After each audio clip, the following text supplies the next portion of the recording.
I'm Diana. Standing in the police station, watching as my sister was led away in handcuffs, I felt a strange sense of calm. It was a moment I'd never imagined, but one that I'd been unknowingly preparing for my whole life. My family was part of a well-to-do community.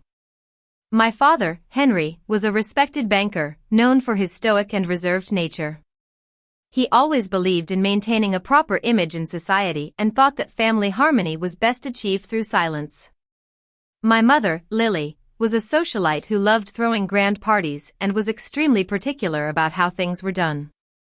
And my younger sister, Grace, was the apple of their eyes.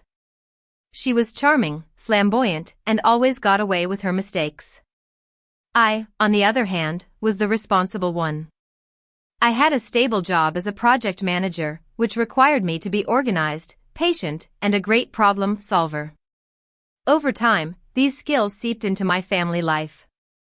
I was the one who planned family events, paid the bills, and smoothed over any family disputes. I never asked for recognition, I just did it because I thought that's what a family member should do. One day, my mother announced her retirement. It was a big deal in our family. Grace talked about throwing an extravagant party, while my father thought it should be a simple gathering. Somehow, without any discussion, the responsibility of planning the party fell on me. I didn't mind at first. I started looking for a venue that was elegant yet warm. I coordinated with the caterers and made sure everything was perfect. I even took care of the payments without a word, just like I always did. There was an old photo that I kept thinking about during the planning process. It was a picture of my mother and me in the kitchen when I was a child. She was laughing, twirling around, and I was holding her hands, giggling. I clung to that memory, thinking that this party could bring us back to that happy time. But then, one late night, my phone buzzed. It was a text from Grace. "Don't come to Mom's retirement party. She doesn't want you there." There was no explanation, no apology.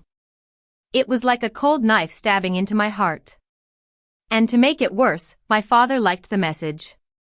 I stared at the screen for what felt like an eternity. I tried to find some context, some reason for this cruel message. But there was none. My sister had always been blunt, but this was beyond that. It was a calculated move to push me away. I felt a tightness in my chest, not panic, but a cold, hard clarity. I didn't cry, I didn't rant. I simply typed cool and then opened my laptop. I started canceling all the arrangements I had made, one by one.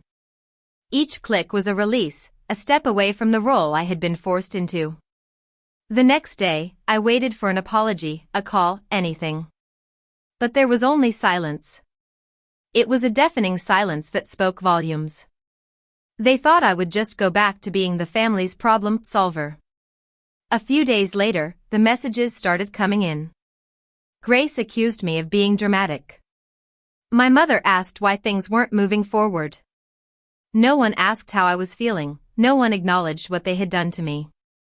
It was then that I realized that if I kept going back to my old role, this cycle would never end. On the day of the party, I woke up early out of habit. But instead of rushing to the preparations, I decided to go in the opposite direction. I went to a quiet park in the city, where no one knew my family. The air there felt fresh and free. I left my phone face down on the table. I didn't need to look to know what was happening at the party. I could imagine the chaos, people arriving confused, Grace scrambling, and my mother forcing a smile. Mid-afternoon, a cousin sent me a photo. The party had been moved to the garage. The chairs were unevenly placed, and the banner was drooping. Half of the guests I had invited weren't there. Grace was standing in the middle, holding a store-bought cake, looking frustrated. I turned my phone off. That evening, the calls started.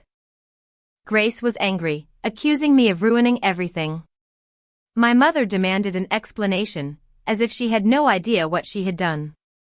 My father left a voicemail that said nothing but beat around the bush. A few days later, Grace texted me as if nothing had happened, saying there was a family dinner and I should stop being childish and come back to fix things. I ignored the message. Not long after, I had a work trip. Against my better judgment, I asked my parents to watch my dog, Max. He loved their yard, and I thought it would be a safe and temporary arrangement.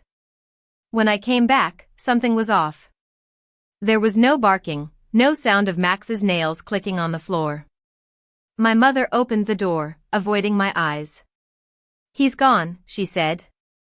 I thought he had run away or had an accident. But then she casually added, "Grace took care of it. She found him a new home for someone who needed him more." I felt a chill run down my spine. I asked my mother if she had given Grace permission. She crossed her arms defensively and said, "You were away. She handled it. We didn't think you'd mind once you calmed down." That phrase, "once you calmed down," had followed me my whole life. It was always used to dismiss my feelings. I walked into the house and saw Grace's things everywhere. It was as if she owned the place. I found my father in the backyard, pretending to be busy trimming the hedges with his headphones on. I took them off and asked if he knew about Max. He mumbled that Grace had said it was temporary and it would be better for everyone. Everyone except me. That night, I didn't confront Grace. Instead, I gathered all the proof of Max's ownership, adoption paperwork, vet records, and payment receipts. The next morning, I called the police. I explained the situation calmly, just stating the facts. The officer on the phone said, "That's not a family issue, that's a legal one." By the afternoon, the police arrived at my parents' house. My mother was shocked, and my father was silent as usual. They tried to explain that I was overreacting, but the officers listened to me and examined the documents I provided. When Grace pulled into the driveway, she was smiling confidently, as if she could charm her way out of anything. But when she saw the police uniforms, her smile faded. The officer asked her if she had sold a dog that didn't belong to her. She scoffed and said she had rehomed him for the right reasons. When asked if she had permission from the owner, she rolled her eyes. That was the moment she realized her usual tactics wouldn't work. The officers placed her in handcuffs. My mother screamed, and my father shouted that it was unnecessary, that it was a family matter. But the officer simply said, "Family doesn't give you the right to sell someone else's property." At the police station, everything was calm and procedural. They told me how much Grace had sold Max for, a small amount that made me realize how little she thought of him. They asked if I wanted to press charges, and I asked for a night to think. That night, my phone was filled with messages and voicemails, but I didn't read or listen to them. I went home to an empty apartment, missing Max's presence. I slept badly. The next morning, I got the call that they had found Max. When I walked into the station, he recognized me immediately and ran towards me, his whole body shaking with excitement.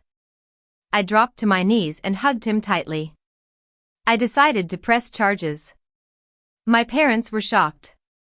They thought getting Max back would be enough, but this was about setting a boundary. Grace paid restitution through legal channels, but there were no apologies, only bitterness. My mother left a voicemail, saying that if I didn't drop the charges, I was choosing to walk away from the family. I deleted it because for the first time, I realized that their so-called family was built on my silence. After that, I changed the locks, updated my emergency contacts, and removed my family members' names. The house felt different, quieter but also more peaceful. Max slept by my side that night, and I knew I had made the right decision. Looking back, I used to think that love meant enduring whatever my family did to me. But now I know that choosing myself isn't cruel, it's honest. If being heard is the price of belonging, then it's not love, it's control. And I'm done being controlled.